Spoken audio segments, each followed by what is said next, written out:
Pozdrav svima pčelarima i vrtlarima.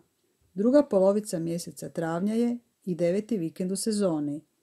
Vrijeme se malo popravilo, pa smo posadili crveni luk i luk kozjak, te pogledali koliko su pčele izgradile građevnjake i što su napravile sa PVC satnim osnovama.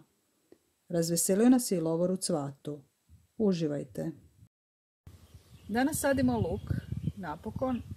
Proljeće se malo odužilo i dosta kasnimo s time. Luk ćemo posaditi na prefrezenu zemlju, znači zemlja nam je bila pokrivena sa sjenom cijelu zimu. To se je zemlja oplemenjavala, međutim uvijek moramo prefrezati jer inače se ne možemo boriti s korovom. Na ovako prefrezenu zemlju dodat ćemo pepel. Pepel ćemo malo ukopati. Znači evo, na taj način ćemo dodati pepel, ne treba ga puno, ali mora se malo staviti, on alkalizira zemlju, a luk to voli. Ono što je bitno za luk, to je da ne je zemlja pognojena sa friškim stajnjakom, stajnjak luku smeta.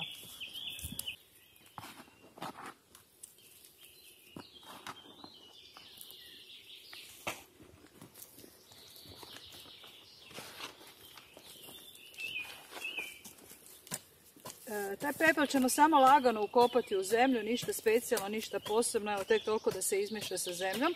Nije nam bitno nekako veliko ukopavanje jer za tim nema potrebe.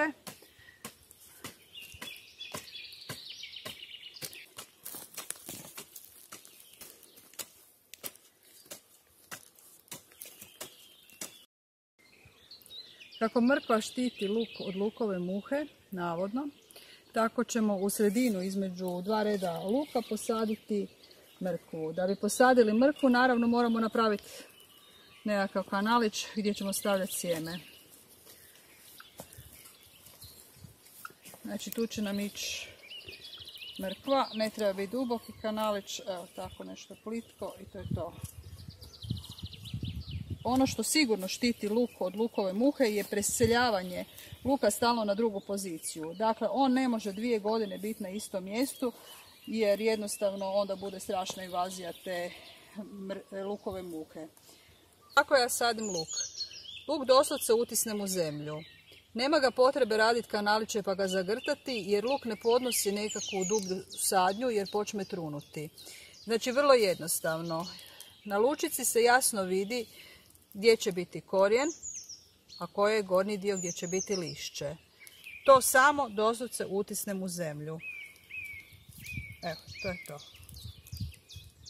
Vrlo jednostavno, bez nekakve filozofije, a ne sadim ga ni prerijetko, zato što ako ga posadim prerijetko ima više prostora rasti drač. Drač kad raste, kad ga idemo čupati, onda odmah iščupamo obavezno i bar koju luk, a to je šteta.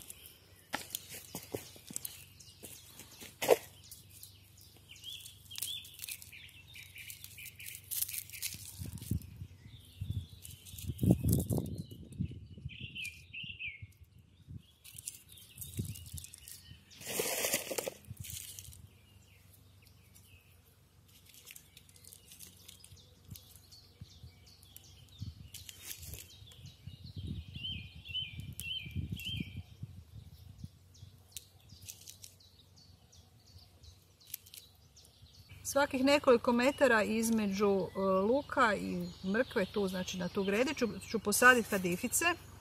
Kadifice nam dolaze kao biljke zaštitnice u vrtu. One štite od nematoda, jako je bitno to zbog mrkve. One svojim mirisom jednostavno sprečavaju da nam ti crvići dolaze u mrkvu i zato nam je bitna kadifica. Kadifice će ovdje navesti kao veliki grm, neće smetati ničemu, a činit će samo dobro.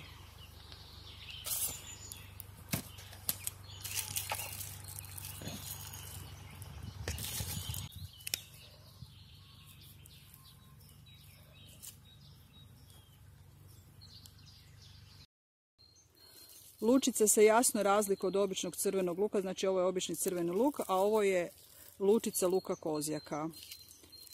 Već i ako ovu pogledamo koja nije razdvojena, vidi, kad se malo opipa vidi se da se i ona razdvaja, da će to biti luk u grmićima. Taj luk ne možemo saditi onako gusto jer treba sad 10 lučice, znači njega mećemo jednog samog, na isti način utisnemo i to je to.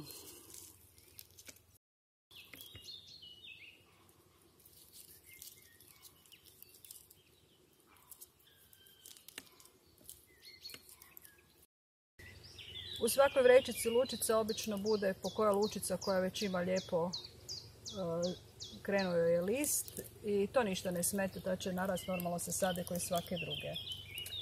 Zaštita luka od lukove muhe pomoću šećera kod mene ne dolazi u obzir, s obzirom da su pčele tu blizu. Uopće ne želim ništa sa šećerom na vrt zbog pčela. A druga stvar, ljudi stavljaju dosta i žute ploče među luk. Vjerojatno to funkcionira, međutim opet imamo tu pčele koje će se lijepe na te žute ploče i to u našem slučaju ne dolazi u obzir. Ovaj posađeni luk ćemo izmalčirati. To je jako bitno zbog dvije stvari. Prva stvar da nam zadrži korov, a druga stvar da nam zadrži vlagu. Ako ga ne izmalčiramo, korov proraste i jednostavno kako čupamo korov koji je prorastao između luka, tako dižemo i te lučice, što je zapravo jako velika šteta. A ako nam je luk bez vlage, on ne raste. Luk traži vlagu i on ju mora dobiti, a ovo je način da se zadrži. Dakle, mi smo ovo prefrezali sinoć, sada je prije podne i već se vidi kako se zemlja prosuše, dakle ne može zadržati vlagu na nijedan drugi način osim ako se izmalčira.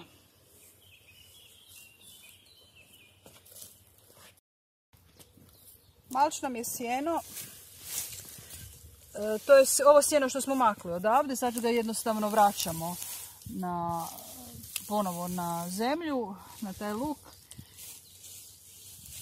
i to bude u redu. Ono kako se bude razgrađivalo, tako će zapravo i gnojiti taj luk, a ako bude samo izrazito suša, onda moramo zaliti, inače ne moramo za to brinuti.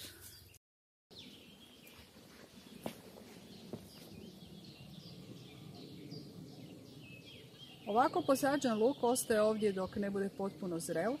Nećemo ga brati koliko god nam se jelo pod mladi luk, zato što čim čupamo luk iz zemlje, širimo miris luka i privlačimo na taj način lukovu muhu. Mladi luk imamo posađen na drugom mjestu i taj mladi luk se lijepo vidi kako je prorasto sjeno, već je skoro za brati i služit će toj svrsi. Znači ovaj ostaje tu, kad budemo brali, budemo snimali.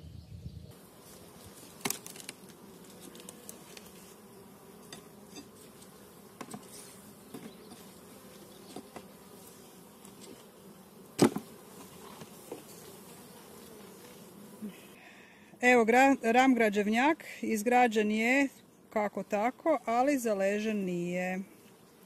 Znači ostaje nam tu do daljnjega. Nemamo šta s njim, nek bude. Ćemo maknuti.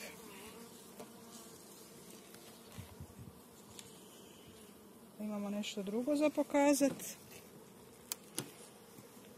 To je kako su krenule graditi. Evo. Dobro pripremljena PVC osnova, vidi se kako su počele izvlačiti.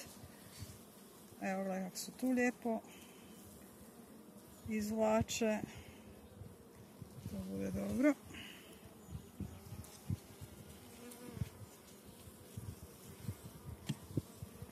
Evo tu, isto tako. Evo, izvlače i ovu.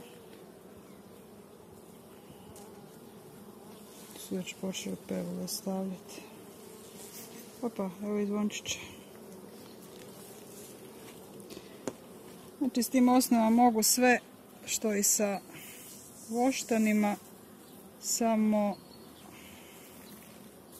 trebaju biti dobro pripremljene. Vrijedno za pokazati je lovor u cvatu, znači cvijet lovora. Kako se nalazimo na kontinentu, to nije baš uobičajena biljka kod nas. Evo, lijepo se prilagodila, lijepo cvate.